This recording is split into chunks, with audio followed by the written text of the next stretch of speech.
Welcome to today's Explainer. We're diving into a seriously fascinating story today.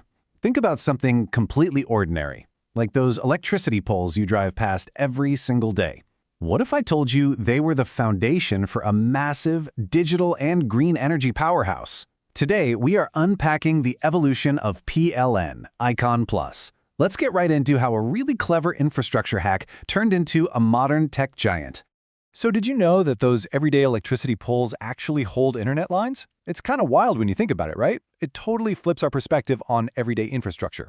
PLN, the state-owned electricity company, suddenly realized they were sitting on this massive hidden asset.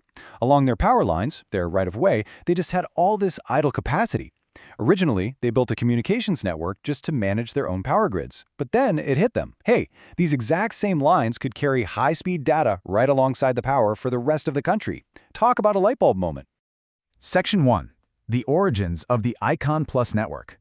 Let's look at how this internal project transformed into a full-blown commercial operation. Now, this evolution definitely didn't just happen overnight. Back in 1994, PLN started laying down a fiber optic network called JWOTS in West Java and JETS in East Java. At the time, this was strictly for their own internal data and voice needs, but the real game changer hit in 1999. The Indonesian telecommunication law was passed, which basically ripped up the old monopolies and allowed state-owned enterprises to actually provide telecom services. Realizing the goldmine of idle capacity they were sitting on, PLN officially founded PT Indonesia Comnets Plus, or Icon Plus for short, on October 3, 2000. It was an absolute strategic masterstroke. They just took that idle channel capacity, sold it to others, and generated profit. Brilliant. Moving on to Section 2. Corporate Infrastructure and Services. Long before they were beaming internet into our living rooms, they were building some seriously heavy-duty infrastructure for the corporate world. Their sheer ambition during those early days was massive, especially when building out the Java-Bali fiber optic network. We're talking about a massive geographical ring of high-capacity telecommunications. By building sub-rings in major hubs like Jakarta, Bandung, Semarang, Yogyakarta, Surabaya, and Denpasar, they basically created this deeply interconnected backbone. This wasn't just laying down a few cables. This was the foundational artery that let them guarantee top-tier reliability to giant corporate clients. And to serve those huge corporate clients, they had to use some incredibly complex tech. They relied on things like the SDH, or Synchronous Digital Hierarchy Network. This powered their Clear Channel service, giving clients 24-hour dedicated leased lines for super secure point-to-point communication. They also utilized an MPLS backbone for IPVPNs. Now, we don't need to get bogged down in all the technical jargon here. The main takeaway is that these technologies offered absolutely unmatched reliability and security. It let big corporations flawlessly connect their head offices, disaster recovery sites, and remote branches, using a mix of fiber optics and even satellite VSAT technology for those really hard-to-reach areas. But all that cutting-edge technology is basically useless without the right people running it. They drove this vast network using 6 core values: integrity, care, open mind, innovation, excellence, and teamwork. And these definitely weren't just fluffy buzzwords on a break room wall. They were the engine behind some brutal key performance indicators. For example, they held themselves to a strict 14-day standard for new corporate activations, and their mean time to recovery, super aggressive. If a fiber optic device failed, they aimed to have it fixed in just 4 hours. That intense culture of excellence built massive customer loyalty and really fueled their early growth. All right, Section 3, the transformation of PLN Icon Plus. Fast forward to the 2020s, and the company hits a huge pivot. In 2022, Icon Plus officially transformed into PLN Icon Plus, becoming a sub-holding of PTPLN. This was a massive paradigm shift. They went from being just a telecommunications provider to a leader focused on smart connectivity solutions, digital, and green energy. It wasn't just about connecting computers anymore, it was about integrating digital infrastructure to actually support Indonesia's entire energy transition.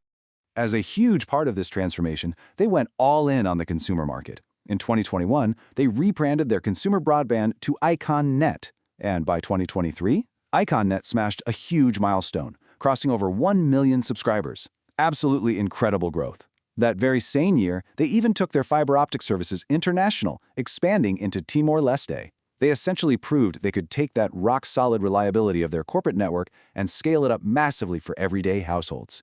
Section 4, IconNet Expansion in 2026. Let's look at exactly what this evolution means for households across Indonesia right now. Looking at their pricing models for 2026 perfectly shows their massive geographical scaling. In Java and Bali, a 35 megabit per second connection goes for 239,000 rupiah. Over in Sumatra and Kalimantan, the base package gives you 20 megabits for 259,000 rupiah. And here's the really cool part. They are reaching way out into East Indonesia, offering 20 megabits for 279,000 rupiah. Sure, the prices adjust a bit to account for the immense geographical challenges of building infrastructure in remote areas like Nusa Tenggara Timur, but the big picture here is clear.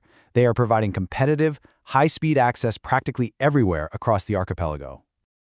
So why does this actually matter to you and me? Well, iConnect uses a direct fiber optic network, which completely bypasses those older, clunky copper lines.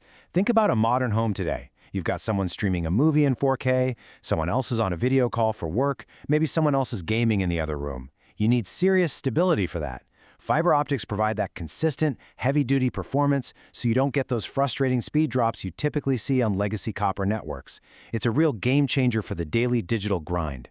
Bringing us to Section 5, the company's future vision. They've conquered corporate infrastructure, and they're rapidly taking over consumer internet. So, what's next?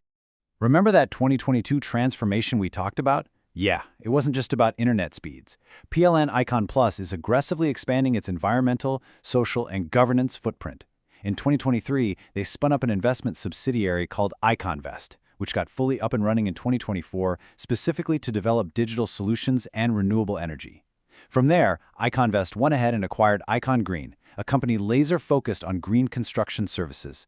By building out these subsidiaries, PLN Icon Plus is totally cementing its role as a major champion for sustainable business and the renewable energy transition in Indonesia.